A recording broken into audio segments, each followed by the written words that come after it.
This is for Palestine, Ramallah, West Bank, Gaza.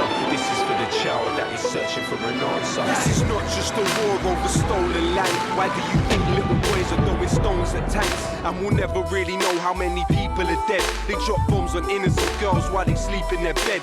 Israel is a terror state, they're terrorists that terrorize. I'll testify my television, televise them telling lies. How many more resolutions have to be violated? How many more children have to be annihilated? This is not a war, it is systematic genocide. But whatever they try, Palestine will never die. Free, free Palestine! Free, free Palestine! Free, free Palestine! Free, free Palestine!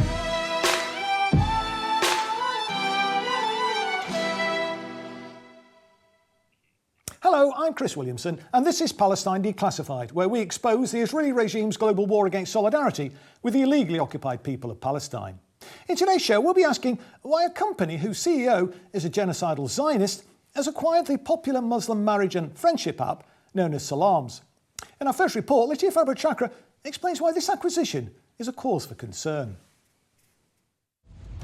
Muslim marriage app Salams have come under fire recently after users highlighted that it was acquired by the Match Group.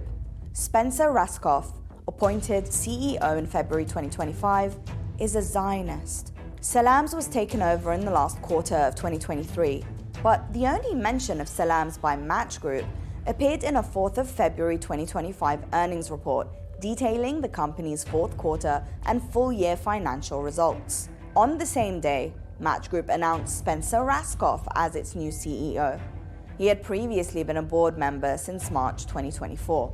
Match Group also came under fire from the founder and the CEO of a competitor marriage app, Muz. In a post on X, Shahzad Yunus said that he was not surprised by Salams being acquired by Match Group. It made him glad Muz didn't sell out to them, and glad we resisted Match Group's attempts to buy us and intimidate us.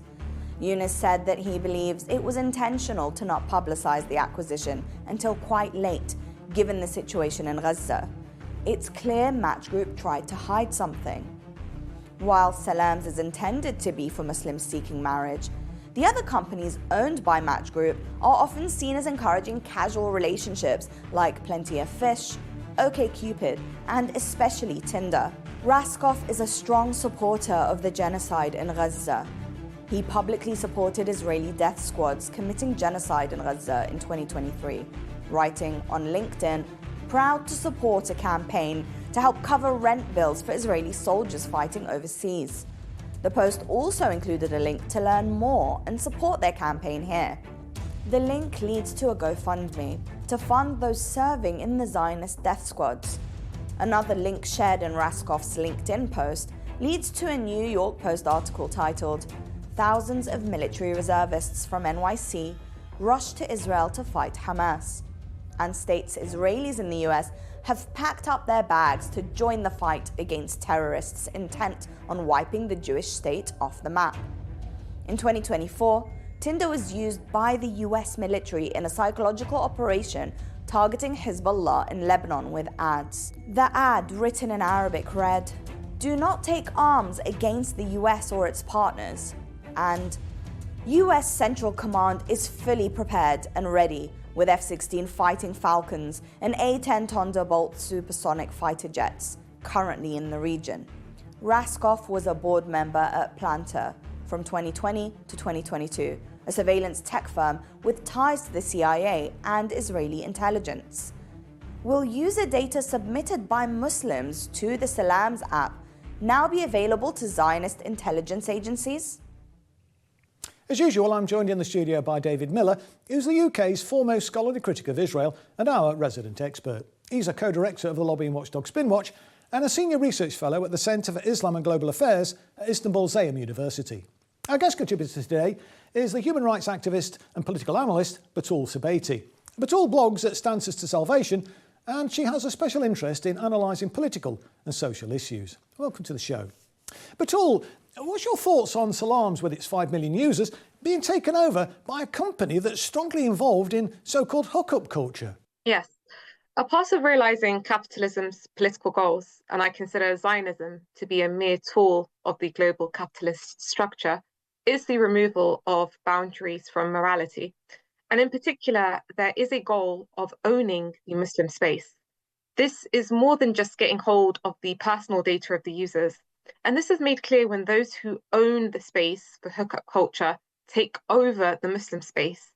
In the West, we see in what relates to companies, laws, and contracts that there are robust boundaries and fine lines, but not when it comes to moral issues, because removing ultimately the boundaries from morality, that is how you control nations, that is how you influence the masses.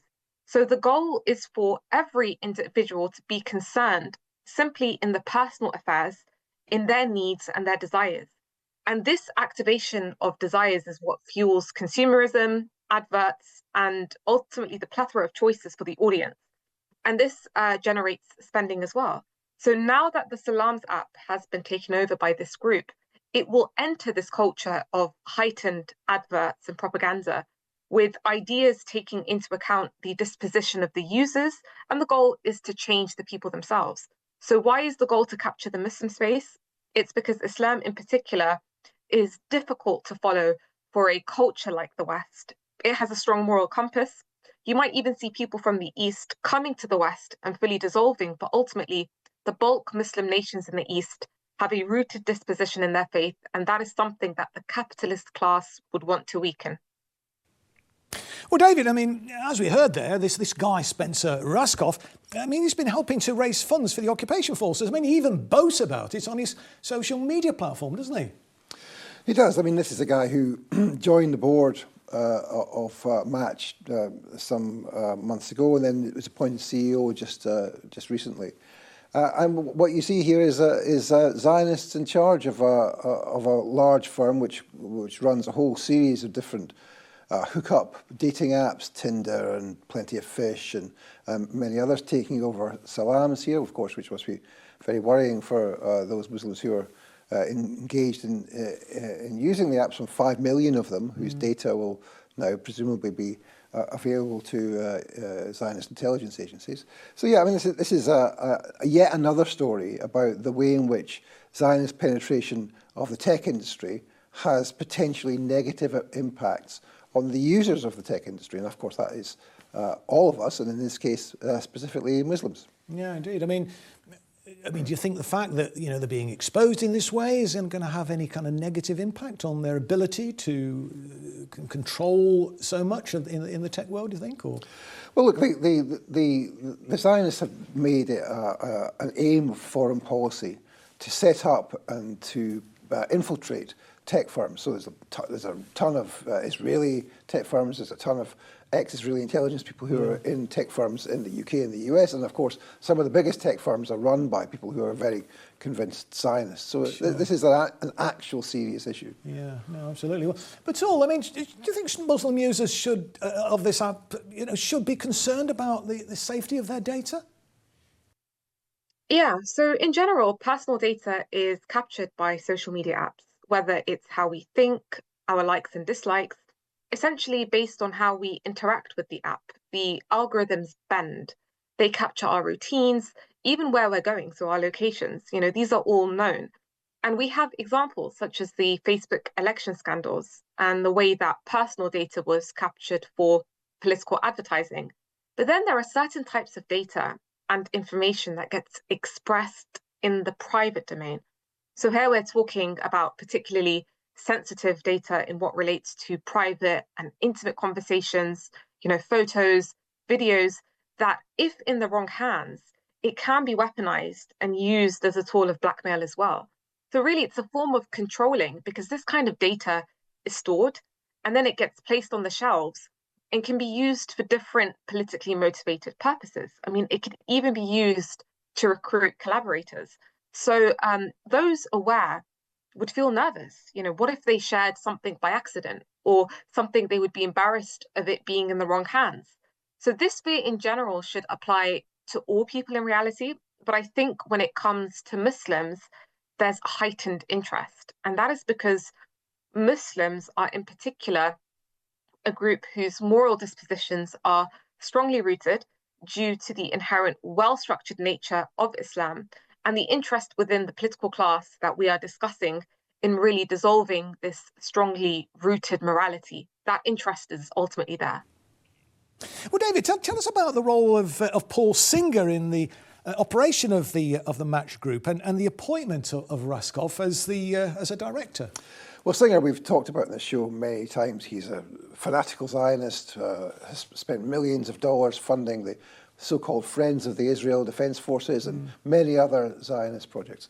But he runs this company called Elliott Investment Management, which is it's kind of referred to as a vulture fund on the internet if you look at it, and he's kind of an activist investor. So he goes into firms, he sizes them up, and decides if he wants to break them up, and so he takes a stake and requires them to develop in a particular way. He's done that with many Israeli firms which had been previously held by the state, and they've been privatized, but he's then broken them up and dispersed them. So he's an activist investor. He was involved in Match Group.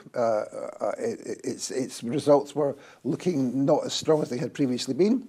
And so he took a $1 billion position in the firm, and he had negotiations, very friendly negotiations with the management at Match, following which 2 people were appointed to the board, one of which was Raskoff. So Raskoff was put in place by Singer. Of course, Singer has a background also in intelligence and surveillance firms, so it wouldn't be surprising to learn that was the impetus and the motive. Right. Well, but Paul, I mean, what's your take on Raskoff's company owning all these apps like Tinder, Match OK, Cupid, and others?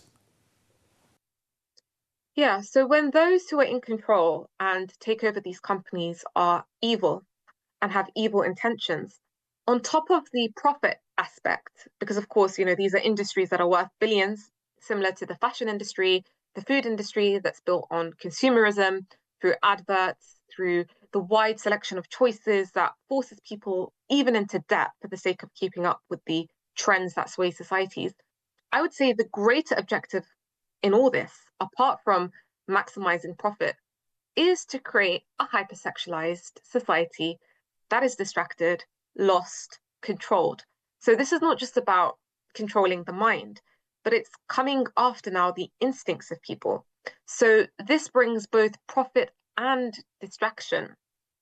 Of course, if we zoom out, we know Palestine got colonized, so the West could remain the hegemon, where the wealth is ultimately concentrated, so it can be classed as, the first world at the expense of a third world.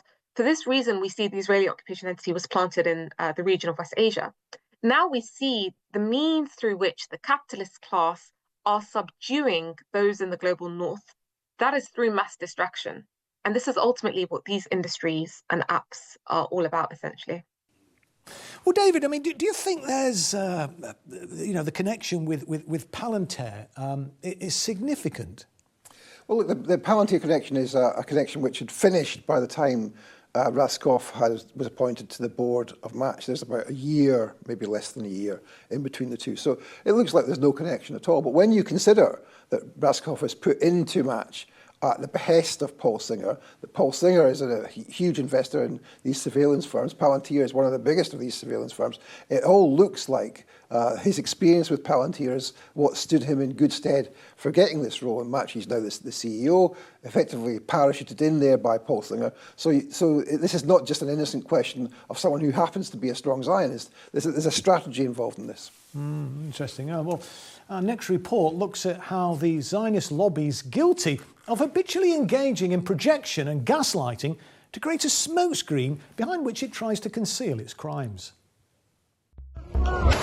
The genocide in Gaza has shown in stark terms the brutality of Zionism. The industrial-scale lying about the genocide has also reinforced the idea that Zionists cannot tell the truth and are somehow addicted to gaslighting, as expressed in the now widespread dictum that every Zionist accusation is a confession. The relentless attempt to smear the Palestinian resistance with claims of rape and sexual abuse is not just a lie which finds its own echo in the institutionalized rape carried out by the occupation forces. On a worldwide scale, Zionists are at the forefront of companies dedicated to profiting from the sexualization of culture and the promotion of moral degeneracy. It's not just Tinder and other dating apps with their promotion of hookup culture. It's also mass distribution of pornography and the recruitment of many thousands of women into the so-called sex industry. Two examples of the many that could be given are Pornhub and OnlyFans. OnlyFans, which recruits individuals to sell themselves as sexual performers, is owned by Leonid Radvinsky.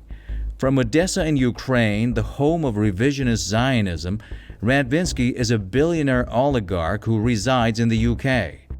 Following October 7th, Radvinsky and his wife committed $11 million to the pro-Israel lobby, the American Israel Public Affairs Committee, AIPAC. Radvinsky's donation exceeded the second largest contribution to AIPAC post-October 7th by more than 5 times. I didn't donate or pledge $11 million, Radvinsky said in a statement to The Lever, which exposed the story. When The Lever asked Radvinsky to comment on internal AIPAC documentation showing a wire transfer from his wife to AIPAC, Radvinsky stopped responding. A second important example is Pornhub, assailed by accusations that it profited from rape, revenge pornography, and child sexual abuse. The company was taken over by a firm called Ethical Capital Partners. Its leading light is Solomon Friedman, a criminal defense lawyer who is also an ordained rabbi. His ordination was obtained in 2005 after he spent several years as a settler colonist in Jerusalem.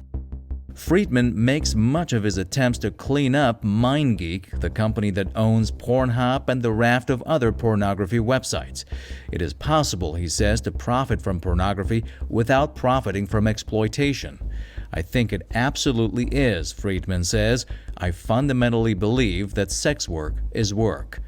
But of course, this is simply an attempt to make pornography and the abuse and degeneracy that goes with it more legitimate. Zionism is a threat to the Palestinians, but its global support network is also a threat to the United States and everywhere else it organizes and does business. Well, David, as we heard in our report there, the owner of OnlyFans, we heard lives in the UK, but he's actually from Odessa in Ukraine, isn't he? Yeah, I mean, you couldn't really make this up, could you? I mean, Odessa, of course, is the home of revisionist Zionism, where Zev Jabotinsky came from, which, of course, is the forerunner of today's Likud party, led by Benjamin Netanyahu. He lives in the UK, but he also, of course, has properties in the US. He has a $4 million mansion in Florida, and of course he's involved directly in funding the Israel lobby, the largest funder of AIPAC there. And you saw in the film there the hilarious way in which he tried to deny that he'd sent any money, only to be confronted with the evidence that he actually had via his wife. I mean, incredible. But this is par for the course, isn't it? That these Zionists are in key positions, involved in the sex industry, in the pornography industry. OnlyFans is itself a mechanism for pimping out thousands of women across the world. Although, of course, there are celebrities involved there who are not involved directly in sex work. Right. Well, Batul, I mean, we've seen some extraordinary stories about OnlyFans recently. I mean, do you think the site finds an echo in the apparent endemic nature of sexual abuse in Israel? So the effects of this sadistic culture reflects back on those who create the capacity for it. Ultimately, the immoral mind is generating these tools to reach political goals. There are certain sexual abuses and crimes that are more heightened amongst those who are in this hypersexualized space. And that leads to more sexual transgressions and crimes in society, such as rape. So yes, the taste of poison will come back to kill them. That's clear with the Israeli occupation entity, because sexual abuse of a sadistic nature is endemic in the Israeli occupation entity's treatment of Palestinians. More than anything, it's a way of humiliating the colonized, controlling the population through fear, especially through the sexual abuse of loved ones and relatives as a kind of blackmail to achieve those political goals. It's a routine method of war, and ultimately the aim is to encourage Palestinian expulsion through these acts of sheer humiliation and depravity. Well, David, I mean, how popular is OnlyFans then? I mean, and how does it operate? Well, it's a mechanism for people to sign up and to create content, as it's called. And of course, this is almost all sexual content. So it's a mechanism for women, predominantly, to sign up and to sell themselves over the internet. How popular is it? Well, Radvinsky last year got a $338 million bonus from the firm. That you can tell how popular it is at that level. And at another level, if you compare, for example, the most popular profession in the US for women is nursing. There are 2.1 million nurses in the US, and there are more than 2.1 million female users of OnlyFans in the US. So it's really cutting a swathe all the way through the US population, and indeed population in other countries too. So this is about the mass creation of pornographic content production as the biggest profession, if you like, across the US. But of course, most of the women who use this don't earn very much from it. On average, $1,700 a year is what they earn from it. All of the top performers, of course, earn millions of dollars per month, and that's a very small number. Compared to the, what was it, 300 and odd million? 338 million last year, yes. Incredible, isn't it? Yeah. Well, Batule, I mean, I suspect that many people would be surprised to discover that a company called Ethical Capital Partners has taken over the world's largest pornography empire. Seems pretty ironic, doesn't it? Of course, this is very intentional in the same way the normalization accords was titled under quote unquote Abraham, invoking one of the holiest figures in all religions to ultimately legitimize the most unholy alliance. And that is in order to cause distraction and confusion. Rabbi Friedman here is literally admitting that he is championing what he calls ethical pornography. That's how it's being sold. As long as legal crimes are not being committed, it is sold as an ethical project. In reality, the goal of the capitalist class that, again, Zionism is merely a tool of, is to create no moral red lines and really to upsurge the sexualization of society as an effective strategy to keep people subdued, controlled, lost, and distracted. Well, David, I mean, the criminal defence lawyer and venture capitalist in charge of MindGeek holding company is also a rabbi, isn't he? He is. He came from a kind of conservative Zionist background, went to Jerusalem, Al-Quds, to do training and become a rabbi. He was a settler colonist for many years, got married, had a couple of kids there, and then comes back. He's now in Ottawa, I believe, and he's part of this kind of vulture fund, Ethical Capital Partners, which has taken over MindGeek, which owns Pornhub and a whole raft of other pornography websites. So it's the biggest producer of porn in the world. And he's also a lawyer. He's been a criminal defence lawyer. He specialised in defending rapists and child sexual abusers and the like. And you can see the kind of argument that he makes in relation to Pornhub is the same kind of argument he would have made in relation to that kind of defence work, which is that if he didn't do it, then someone else would do it worse. And he's going to make it all ethically perfectly fine. They'll stop child sexual abuse, they'll stop revenge porn, they'll stop rape culture. And if he doesn't do it, then other nefarious actors will do it instead, and it'll be much worse if he doesn't do it. That's the argument he uses. No, it's interesting, isn't it? Because, I mean, these sort of vulture capitalists, these asset strippers, I mean, if you go back half a century, I mean, Ted Heath referred to them, the former Conservative Prime Minister, as the unacceptable face of capitalism, didn't he? Well, it is. I mean, it is the unacceptable face of capitalism, but it's the way in which this is specifically in relation to pornography, to OnlyFans, to hookup culture. It's about the sexualization of culture and driving a whole generation of young women into having to perform in a sexual way in their everyday lives, even. Indeed. Well, Batule, I mean, do you think there's a connection between the Muslim critique of Western decadence and the fight to liberate Palestine? Those who have a high level of morality have more of an urge and a motivation to not accept oppression. And this helps in the struggle for liberation, no doubt. And of course, this relates to all free people, not just the Muslims. Yes, Muslims generally have a strong moral disposition and compass on a personal level, but I wouldn't say this link between critiquing Western moral decadence and the material fight for liberation is a direct one. simply because Muslims may have awareness, may have morality, but don't per se have the channels that make them effective. There's not really a focus on the methods to achieve liberation amongst the masses. Of course, with the exception of the material resistance movements in the region that have led to effective results when this energy was channeled. And I would say in the West, amongst the masses, there has been that issue of awareness. That wasn't previously present, but this past year and a half has been significant, really, in removing the masks of deception, waking the hearts and minds up. And I would also add that there is that direct link between those who are occupying Palestine and the moral decadence within the West, because we're talking about the same class of people. The criminal ideas lead to criminal tools, and the common link is ultimately evil. Well, I'm afraid that's all we've got time for today. So thanks for watching, and a special thank you to our guest, Batul Sabaty.